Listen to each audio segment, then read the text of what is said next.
So that's a classic Pink Floyd tune, Money. Now, it's in 7 time.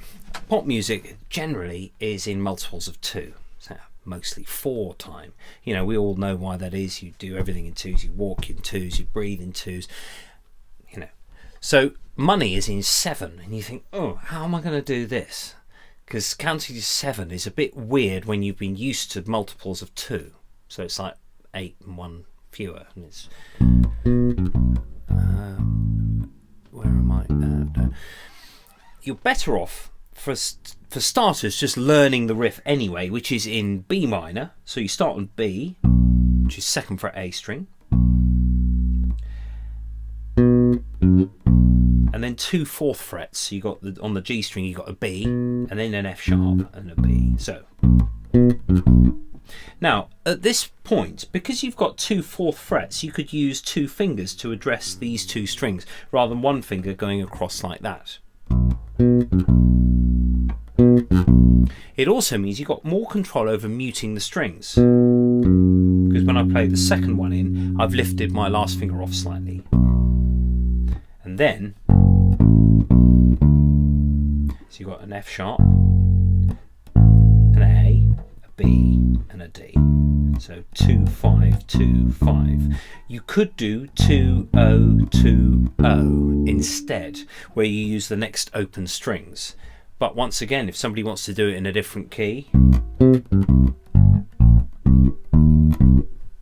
you can use it. You can use the riff as a closed thing. If I'd use the open strings, doesn't sound right because the open strings are offset. Timing wise, you're better off thinking of this in a 3 and then a 4 to make your 7. 1 2 3 1 2 3 4 1 2 3 1 2 3 4 money 1 2 3 4 da. So think of those things in 7, especially if it's something that's quite a slow 7 like that. Put it in a 3 and a 4, or pigeonhole it into a 2 and a 5, or a 4 and a 3, or whatever you like. But 3 and 4 is good, because actually 4 is common time and 3 is a waltz, which is fairly, you know, come across. It's not rare. So having those 2 things to make the 7 makes sense.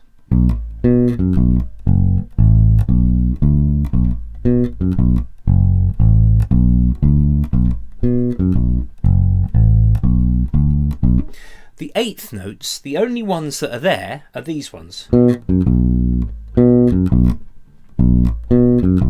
They're swung. Now, swing quavers, or swing 8th notes, instead of going, which is straight, go.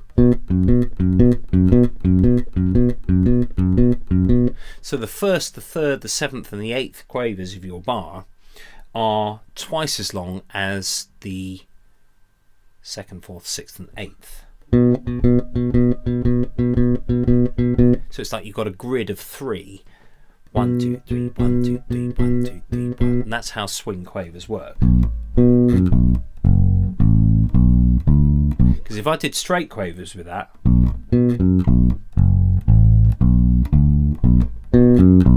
it wouldn't work. So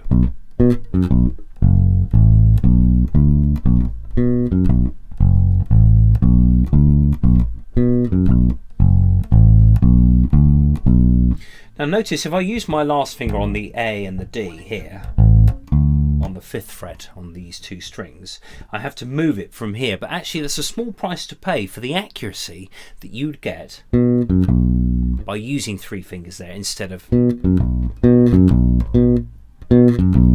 If I wanted to use 1 finger... Ow. Well, there you go. I'll sort of give myself a little sort of nerve sort of twinge there.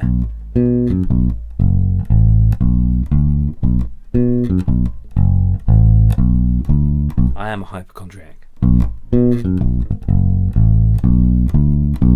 Anyway, there is Pink Floyd's classic bass riff, among many.